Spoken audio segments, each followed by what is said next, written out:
السلام عليكم، نتمنى كلشي يكون بخير وعلى خير ومزيان. وهذا الموضوع هذا كيهم الناس اللي عندهم الكريدي.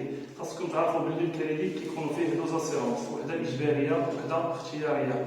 وقبل ما نبدا نشرح في هذه الاجباريه والاختياريه اللي باقي ما اشتركش في القناه تشارك عندي، حاولوا تبارطاجوا الماكسيموم باش يوصل لهذا العدد ديال الناس باش يعرفوا شنو هما هاد لي زاسيرونس. ونبداو في الاول بالاجباريه. لاسيرونس الاجباريه هي اللي تدار مع الكريدي اللي ولا بد من خصك ديرها لان البنك خصها باش تضمن حقها ان دوك الفلوس في حاله الوفاه اذا كانت واحد لاصوم كبيره لاسيرونس هي اللي كتخلصها.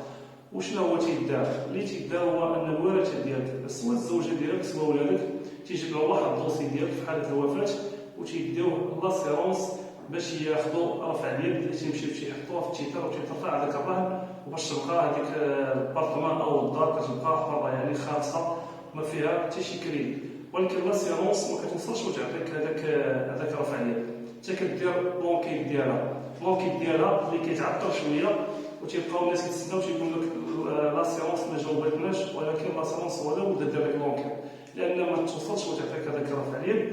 الا خصها تعرف كيفاش مات هذاك السيد، لان اسباب الوفاه كتكون كثيره بزاف ولاسيرونس خاصها تتاكد. ولكن في حاله الا ما عطاتكمش راه كاين القضاء. وبالنسبه للناس اللي كيلتجؤوا للقضاء، الناس اللي قلال بزاف وما عمرنا سمعنا بشي واحد اللي يلتجأ للقضاء باش ياخذ رفع اليد ديالو من عند لاسيرونس. وكاينه لاسيرونس اللي اختياريه. لاسيرونس اختياريه هي اللي تدار في حاله الا شعلت العافيه الله يحفظ، ولا الا وقع لك شي شق في الدار، ولا خرج لك الماء. يعني خاصك تصور هذاك الشيء وتدير واحد الدوسي مع الرقم ديال البوليصه، واحد الرقم غادي تعطيه لك لاسيرونس تديرو مع واحد الطلب مع هذوك التصاور، وخاصك توضعو في اجال ديال 5 ايام. خاصك توضعو في لاسيرونس اللي تابع ليها نتايا. فهاديك لاسيرونس ملي تتحطهم حتى هما تيصيفطوا هاد الاكسبير ديالهم باش يعاين داك الشيء اللي فعلا واش داك الشيء اللي كاين في التصاور هو اللي كاين في الواقع.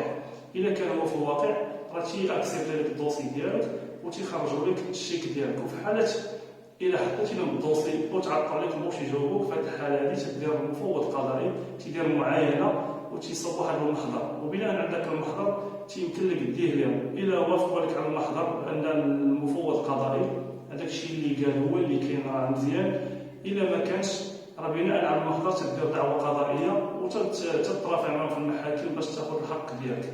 وكنتمنى هكذا انك تكونوا فهمتوا الفرق ما بين لاسيرونس الاجباريه والاختياريه. الى فيديو اخر ان شاء الله.